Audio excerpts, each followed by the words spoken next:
El Instituto de Estudios Democráticos del Tribunal Electoral de Panamá, el Centro de Investigaciones Históricas, Antropológicas y Culturales y la Fundación Konrad Adenauer, Oficina de Panamá, presentan Historia de las Elecciones, una serie podcast que pretende abarcar la fascinante memoria de los procesos electorales en Panamá. Las elecciones generales de 1936 están enmarcadas en el clima de conflictos políticos desatado por el golpe de Estado de Acción Comunal de enero de 1931 y sus secuelas. Otros movimientos sociales nacieron y se desarrollaron en las décadas previas, destacando el movimiento obrero y la lucha por el voto de las mujeres. Pero en el escenario electoral, la transformación más importante la supone el ocaso de los viejos liderazgos liberales y la fragmentación en múltiples denominaciones que, sin embargo, expresaban las tradicionales sensibilidades políticas y las nuevas energías del nacionalismo. En ese contexto, el ascenso a la presidencia de la República de Armodio Arias Madrid en 1932 transformó el escenario electoral que había sido dominado por el liberalismo chiarista hasta el derrocamiento de Florencio Arosemena. Desde la presidencia, Armodio Arias se convirtió en el factor decisivo en la contienda de 1936. En el escenario internacional, la expansión del totalitarismo fascista iba a adquirir nuevas cotas de dramatismo con la Guerra Civil Española, que iniciará ese mismo año y que se prolongará hasta 1939, cuando se desate con toda su fuerza destructiva la Segunda Guerra Mundial. A continuación, escucharemos a Salvador Sánchez González, director ejecutivo del Instituto de Estudios Democráticos del Tribunal Electoral. Hoy nos encontramos entonces discutiendo las elecciones de Panamá del año 1936, unas elecciones muy polémicas donde las haya, y para conversar sobre ese momento y ese proceso electoral tenemos con nosotros a la doctora Yolanda Marcos Serra, una historiadora conocidísima y que precisamente ha estudiado este periodo. Para lograr este objetivo, contamos con la valiosa contribución de Yolanda Marcos Serra, quien es doctora en educación por la Universidad de La Salle de Costa Rica, cuenta con una maestría en Género y Desarrollo por la Universidad de Panamá y una licenciatura en Historia Contemporánea por la Universidad de Barcelona, en España. Catedrática titular del Departamento de Historia de la Universidad de Panamá, ha producido un gran número de trabajos de investigación y ensayos que suelen combinar la visión histórica con los temas de género. Ha dictado conferencias en innumerables ocasiones y participado en congresos tanto en Panamá como en Latinoamérica y Europa.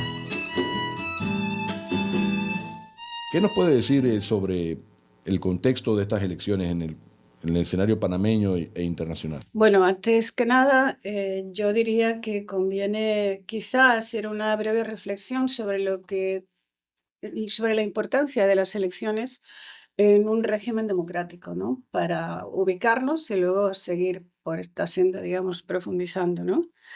Unas elecciones, para que sean democráticas en un régimen democrático, deben de tener como mínimo 4 características. Esto es lo que se reconoce normalmente, generalmente. Una es que no haya intromisión del Ejecutivo en el proceso electoral.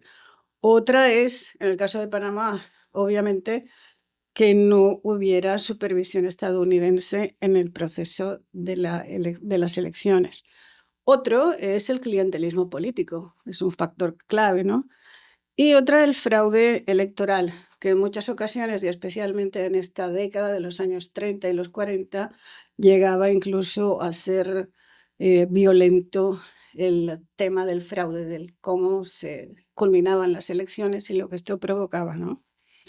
Pero yo añadiría otro caso, otra situación, otra característica que a veces o generalmente no se toma en cuenta, y es que no puede haber un régimen democrático, una democracia, si no se reconoce el derecho de todas las ciudadanas y ciudadanos al sufragio.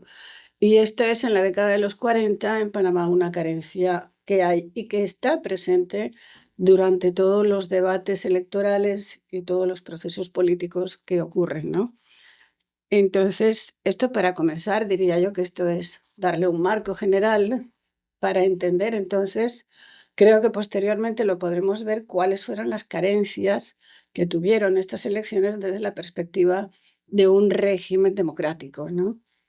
El hecho de que las elecciones de 1936 no hayan sido como muchas otras en el cuarto de siglo previo, supervisadas directamente por Estados Unidos, como bien lo dices, no significa tampoco que no hubieran problemas. Las elecciones de 1936 son ejemplares en el sentido de todos los problemas que puede tener un proceso electoral. La del 36 y la del 40 yo creo que incluso más todavía, porque fueron, entre otras cosas, mucho más violentas, si cabe. ¿Y cómo efectivamente el auge del nacionalismo en el marco del preámbulo de la Segunda Guerra Mundial, pero también motivado por problemas específicos de la República de Panamá, también incide en ese clima de 1936? Es que el contexto internacional, global, digamos que Panamá es espejo de eso, ¿no? No se escapa, pero Panamá tiene unas circunstancias especiales en su historia que hace que el tema del nacionalismo, tenga una importancia muy grande, ¿no? Y que sea uno de los factores determinantes a lo largo de toda la década y después, ¿no? Bueno, más allá de esto, ¿no? Pero en la década de los 30 emerge con mucha fuerza, ¿no? Su raíz última o más anterior, inmediata, es efectivamente el surgimiento de Acción Comunal. Pero no solamente ahí, otros movimientos sociales también tuvieron un carácter nacionalista, ¿no? Tanto el movimiento obrero como, por ejemplo, el movimiento feminista. En el año 26, en 1926, ya el Partido Nacional Feminista, en el Congreso Interamericano que se hizo, hubo un congreso paralelo al que conmemoraba los 100 años del anfictiónico, y ahí, en ese congreso paralelo que fue de mujeres, organizado por Esther Neira de Calvo, ahí el Partido Nacional Feminista llevó una propuesta que tenía un carácter nacionalista, era una reivindicación de la necesidad de que las negociaciones de Panamá con Estados Unidos o que las relaciones se establecieran en un régimen de igualdad horizontal, etcétera, ¿no? Es decir, la sociedad panameña tenía una sensibilidad demostrada ya políticamente, con hechos, con reivindicaciones muy claras desde la década de los 20, ¿no? Pero en los 30 esto va a emerger porque en el contexto mundial no hay que olvidarse, una característica fundamental es la gran polarización que existe. Y esa polarización viene fundamentalmente por varios datos. Uno, la gran crisis económica, que en el caso de Panamá además tiene una incidencia muy fuerte porque las crisis del 29 y el golpe de Estado del 31 no se puede abstraer de las consecuencias que tuvo el crack del 29 en Estados Unidos y la crisis posterior, la Gran Depresión en Panamá, ¿no? Entonces, esto fue un acicate, hizo que las fuerzas nacionalistas cobrasen más fuerza, y la sociedad, que vivía una crisis económica muy fuerte, estaba impactada por esto. Entonces, este es un dato, la crisis económica mundial, global. Otra es, efectivamente, la crisis de las democracias parlamentarias, que están impactadas por varias cosas, pero una de ellas es que hay una revolución en Rusia que hace emerger una posibilidad de organización política y social distinta, y que en esos momentos, todavía en la década de los 30, era una utopía. El momento en que la Revolución Rusa está viviendo, la década de los 30, y cómo es conocida en Occidente, por decirlo así, hace que siga siendo como un faro, ¿no? Que ilumina en muchos casos un camino para muchas reivindicaciones, sobre todo dentro del movimiento obrero. Y en Panamá nace el Partido Socialista y el Partido Comunista a comienzo de la década de los 30, un poco también viendo esa posibilidad. Ese es uno de los problemas que tienen las democracias parlamentarias, que no han sabido solucionar los problemas sociales y económicos, sobre todo del momento, que tienen esa competencia, por decirlo así, de una alternativa, y, por otro lado, la competencia también para solucionar los problemas, una posibilidad de carácter populista, si se quiere, que es en el extremo de derecha, en la extrema derecha, el surgimiento del fascismo y el nazismo, que están creciendo, que es la época gloriosa, por decirlo así, en Alemania, con Hitler en el poder desde el año 33, y con Mussolini en Italia desde el año 22. Pero hay un elemento también que cambia, por decirlo así, el panorama electoral. Es un elemento nuevo, que es la llegada progresivamente de las mujeres al voto. Y esto en Panamá no se da, pero hay que ponerse en el momento para pensar. De repente los partidos liberales y conservadores tradicionales tienen esa competencia, nuevas utopías, por decirlo así, de extrema derecha y de extrema izquierda. Y un electorado que potencialmente se puede duplicar.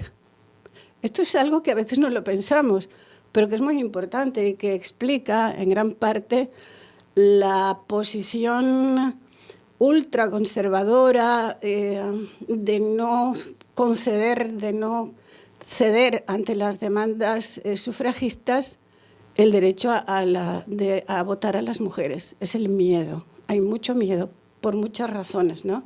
Pero estas creo que son importantes. Y en el caso de Panamá es muy importante, porque en Panamá en el año 36 estuvo a punto de conseguirse el sufragio femenino y no se consiguió. Pero de eso podemos hablar un poco más adelante, ¿no? De modo que es un contexto, el del 36, sumamente complicado por todo esto que estaba diciendo y muy violento. Hay mucha violencia, ¿no?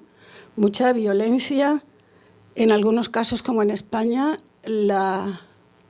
digamos, la legitimidad de la Segunda República es atacada por un golpe militar, que también es, entre otras cosas, la expresión de estas fuerzas recalcitrantes a los cambios, a la innovación, al progreso de la democracia y del miedo, en última instancia, también de muchas fuerzas conservadoras de distinto tipo, políticas, religiosas, etcétera, ¿no?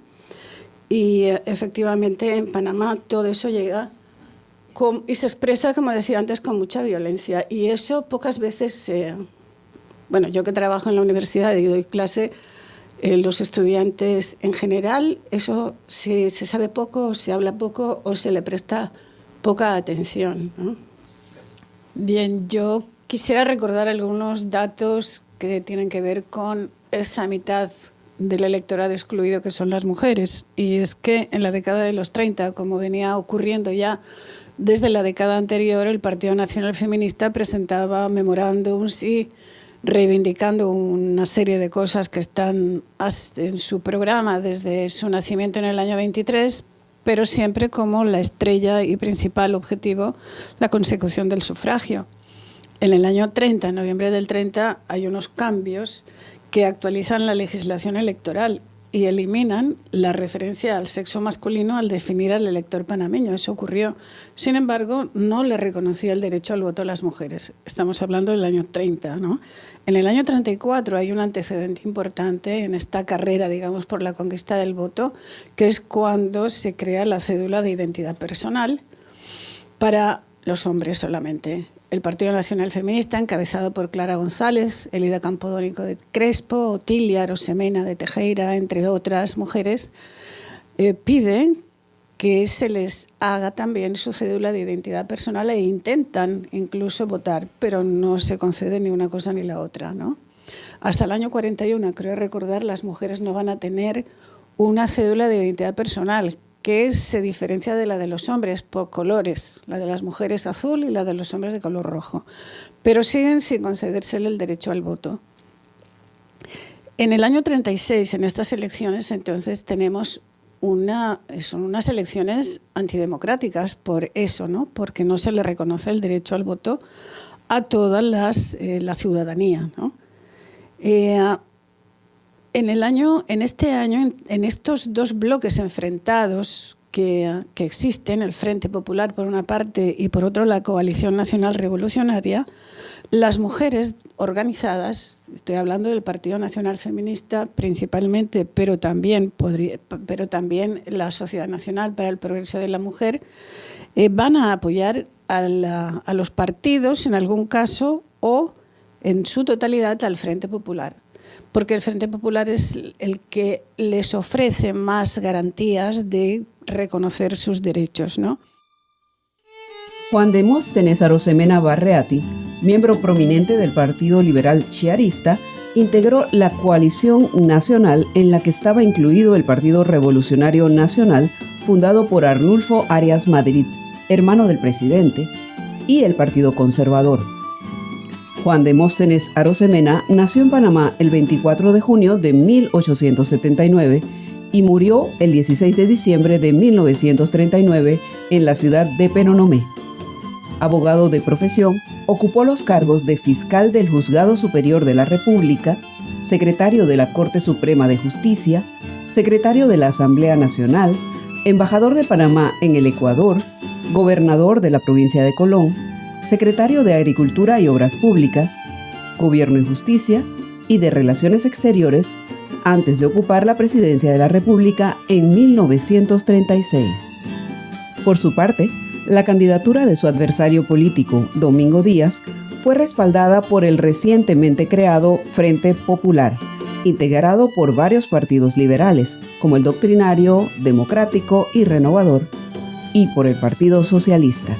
Domingo Díaz nació en la ciudad de Panamá el 25 de junio de 1875 y falleció el 23 de agosto de 1949. Fue miembro del Partido Liberal y desempeñó los cargos de concejal, diputado y primer designado en 1932. Hay que recordar también que el Frente Popular no es un invento panameño, eso forma parte de todo este marco global de la época. En el año 36 gana las elecciones en España, la Segunda República, del Frente Popular, que es una coalición de partidos entre los que están los partidos democráticos, los partidos liberales, los que defienden el sistema democrático parlamentario y los partidos socialistas y comunistas. Y en Panamá es lo mismo. El Partido Socialista y Comunista, que van juntos, aunque un poco los comunistas diluidos entre los socialistas, el espectro es un poco diferente, pero es lo mismo.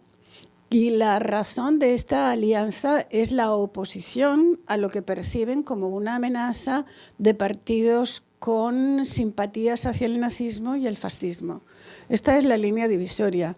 En la coalición nacional revolucionaria, que están los nacionalistas liberales, el Partido Liberal Nacional, el Nacional Revolucionario, etcétera, claramente la característica principal es el nacionalismo. El nacionalismo que en algunos casos llega a unos extremos exacerbados que se hace, que en algún caso algunos recuerden al nazismo y al fascismo, como decía, sin ser, por supuesto, lo mismo, ¿no?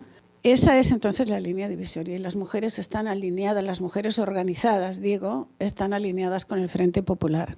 En el año 36, cuando ganan la elección, entre comillas podríamos decir, porque es reconocido que hubo un fraude electoral, Juan Demóstenes Arosemena es un presidente absolutamente antifeminista y esto es muy fuerte, aunque él es el que va a crear la Escuela Normal de Santiago. Una cosa no se contradice con la otra porque él tenía su idea de qué debía de ser, cómo debían de ser las maestras, qué debían de hacer, qué comportamiento, cómo debían de ser las mujeres y comportarse, etcétera. Pero era antifeminista y de hecho él en el año 36, ya después de él en la presidencia, se crea una situación en la Asamblea en la que se lleva al debate a propuesta del Partido Nacional Feminista, pero en esta ocasión es la primera vez que mujeres de las dos organizaciones de la Sociedad Nacional para el Progreso de la Mujer, con Esther Neira de Calvo a la cabeza, y el Partido Nacional Feminista con Clara González, Elida Campodónico de Crespo, Dotilia Arosemena, etcétera, van a las gradas de la Asamblea Nacional, de ese edificio tan bonito que está a punto de caerse allá en el Palacio Gubernamental, se llama el Palacio de Gobierno. En ese lugar, ahí donde estaban reunidas, están las mujeres en las gradas apoyando a Alfredo Alemán, que es el que pone a juicio, en debate, la propuesta de cambiar la ley electoral para que las mujeres pudiesen votar. En la opinión de Clara González, que es la que ha escrito sobre esto, los votos estaban empatados. Y se desempató solo en última instancia, después de varios intentos, porque Juan Demóstenes Arosemena, ella dice, secuestró. La cuestión es que de alguna manera consiguió arrastrar hacia el partido, hacia los votos en contra a un diputado, que ella no explica quién es. La cuestión es que por un voto se perdió esta votación. Repito que la fuente es Clara González, no sé si hay otras, no he encontrado otros detalles, pero estuvo a punto de conseguirse ese cambio que hubiese podido ser trascendental, ¿no? Otra cosa que ocurre y que es importante también, las mujeres eran perseguidas, las mujeres organizadas. Juan Demóstenes Arosemena, que repito, fue el que hizo la normal de Santiago y que por eso es muy reconocido, pues a la par de eso amenaza a las maestras que se inscriban o que participen en alguno de los movimientos feministas de la época con la destitución, y efectivamente lo hizo. Y de esta época será que muchas maestras hubo miedo, digamos, entre estas organizaciones de mujeres organizadas que tenían como líderes, digamos, naturales, casi se puede decir, a maestras, ¿no? Y muchas de ellas se echaron para atrás. A finales del periodo, en los años 40 incluso, Clara González estuvo exiliada en Costa Rica, autoexiliada, se debería decir. En estas elecciones se presenta una situación insólita. El mismo Jurado Nacional de Elecciones, pero integrado por dos directivas diferentes, una pro gobierno y otra pro oposición, proclama a dos candidatos presidenciales distintos. El Jurado Nacional de Elecciones reconoció en primer momento el triunfo del candidato opositor Domingo Díaz. Sin embargo, el 7 de julio de 1936, el Jurado Nacional de Elecciones, modificada su integración por Harmodio Arias, da el triunfo al candidato oficialista Juan Demóstenes Arosemena por una diferencia de 1.765 votos. Del periodo, una de las cosas que sorprende, además de lo que nos relatas, es cómo Juan Demóstenes Arosemena, que proviene por su trayectoria claramente de las filas de la experiencia política última de dominio liberal durante el chiarismo, y que era el tipo de movimiento contra el cual la Acción Comunal se manifiesta desde antes del golpe del 31, pero por supuesto en el golpe del 31, y del cual Harmodio Arias se supone que es heredero de esa forma de hacer política, pues que termine siendo Juan Demóstenes Arosemena el candidato preferido por el presidente Harmodio Arias. Realmente ahí hay una mutación de la forma de pensar de Harmodio Arias, o cuál es el cálculo de la coyuntura. Yo no conozco a profundidad el tema, pero yo diría que habría que mirar quizá el contexto para entender esto, al margen de cuestiones personales que pudieran explicarse, digamos, conociendo mejor la evolución del propio Arosemena y de Harmodio y de los personajes involucrados, ¿no? Pero creo que el miedo es un factor importante, miedo al cambio, ¿no? Porque fíjate, entre los liberales en general, hay partidos liberales que están en un lado, el Frente Popular, y otros que están en el otro. Claro, en esta década lo que ocurre es que hay una explosión del liberalismo y aparecen montones de partidos liberales, ¿no? Hay una disgregación. La desaparición de los conservadores casi que se puede decir que era absolutamente certificada, digamos, ¿no? Pero entre los liberales hay una profunda crisis también. Los argumentos que en ese debate parlamentario se esgrimían a favor o en contra eran algunos realmente coexistían, desde los más atrasados y conservadores, como que las mujeres no tenían las mismas capacidades que los hombres, otras como que las mujeres eran seres ángeles del hogar, impolutos, y que la política era cochina y las mujeres no debían de ensuciarse en esto. Estos argumentos que eran de los primeros. Otros como que el hogar iba a destruirse porque qué iba a pasar en una familia si el marido votaba una cosa y la mujer otra, eso no podía ser. Entonces ese tipo de argumentos, hasta los otros, que digamos cercanos al Frente Popular, de liberales que decían, miren, no importa, incluso hay una frase que rescaté de uno de ellos, de un liberal en ese debate, que decía, lo democrático, lo republicano, lo liberal es respetar la voluntad democráticamente expresada de la ciudadanía, sea esa la que sea. Es decir, mujeres y hombres, que voten lo que sea, eso es lo que es democrático y eso es lo que los liberales defendemos, aunque vaya en contra nuestra. Pero eso no era el sentir de la mayoría. Y había otro factor de miedo, que era la posible influencia de la Iglesia Católica en el voto femenino. Los más conservadores pensaban que el sacerdote en el confesionario, digamos, podría dictarle a las mujeres un voto, digamos, conservador, que iba en contra entonces del liberalismo, ¿no? Entonces había un gran desconcierto, mucho miedo al cambio, muchos intereses que se cerraron, diría yo, se consolidaron, se fortalecieron. Y era eso porque es una época de cambio, como veníamos viendo, ¿no? De muchos cambios y por lo tanto de mucho miedo y además violencia. Mira, la violencia era tal que, por ejemplo, Clara González, que en el año 34, en los comienzos de los 30, hasta el 37, que litigó ya más ampliamente incluso en la zona, ella llevaba una pistola un arma dentro de su cartera. Y eso cuando a mí esto yo lo supe por dos testimonios. Uno de su sobrino que vivía con ella, porque narraba que en una ocasión fue asaltada la casa y ella tuvo que sacar el arma y disparar, ¿no? Nunca supieron quiénes estaban asaltando, ¿no? Y otra, Carmen Miró, que fue alumna suya en el Instituto Nacional y que contaba que en un momento que ella se tuvo que acercar a la mesa donde ella estaba y estaba la cartera de ella abierta, ella vio el arma. Entonces no podía ser mentira.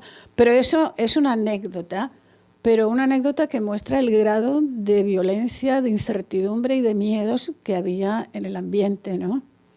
Entonces me parece que eso es lo que puede explicar la forma en que unos y otros pensaron, la forma en que unos y otros votaron, hicieron y se alinearon con una formación o con otra, ¿no? Aparte, por supuesto, de lo que siempre está presente, que son los intereses económicos y los intereses por acceder al poder, que eso es la fuerza más importante que mueve en las elecciones a todo el mundo, ¿no?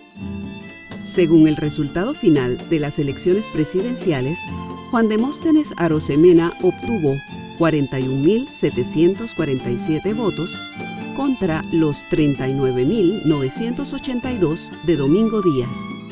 El otro candidato, el doctor Belisario Porras, obtuvo 7.927 votos. La diferencia se marca en la provincia de Veraguas, donde el candidato Arosemena obtiene 8.041 votos, casi el doble de la votación de Díaz, que fue de 4.952 votos. Este y los próximos episodios de esta serie podcast serán conducidos por Salvador Sánchez González, director del Instituto de Estudios Democráticos del Tribunal Electoral. Esto ha sido todo por hoy. Recuerden que pueden encontrarnos en Spotify y otras plataformas. Los esperamos muy pronto en nuestro próximo episodio.